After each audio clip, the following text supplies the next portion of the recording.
My week's been great. I had to go back this morning actually because I have just been doing a ton of 2026 planning with all my clients and I'm just in this mode.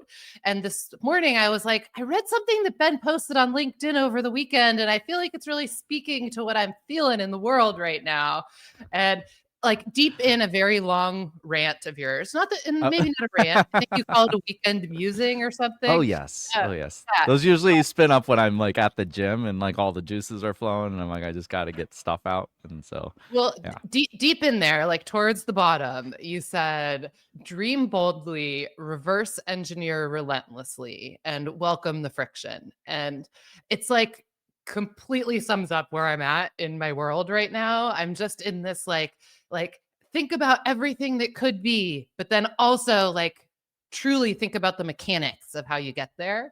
And Yeah. it's like a crazy brain exercise time. I feel like I'm just in the brain exercise season. And it feels really good. And I'm excited to get to be working on kind of execution related to visioning in all kinds of ways. So, yeah. I love that for you. It is such a fun space to be in where you truly just allow yourself to dream about what the future looks like. And this is what makes great entrepreneurs, right? Like a great entrepreneur sees a future that maybe other people can't see so clearly, and then they reverse engineer it, or they build a great team that can help them reverse engineer it.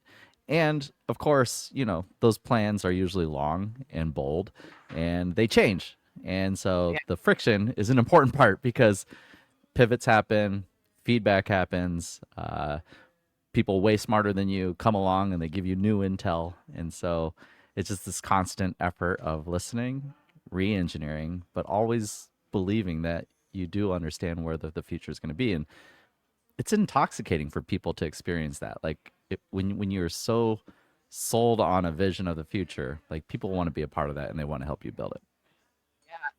And this concept of adding friction to it, like how do we actually space for disagreement is actually part of the hardest part because dreaming is easy, I think, to get people in line on a vision. And then Mm. through and like you said, reverse engineer relentlessly.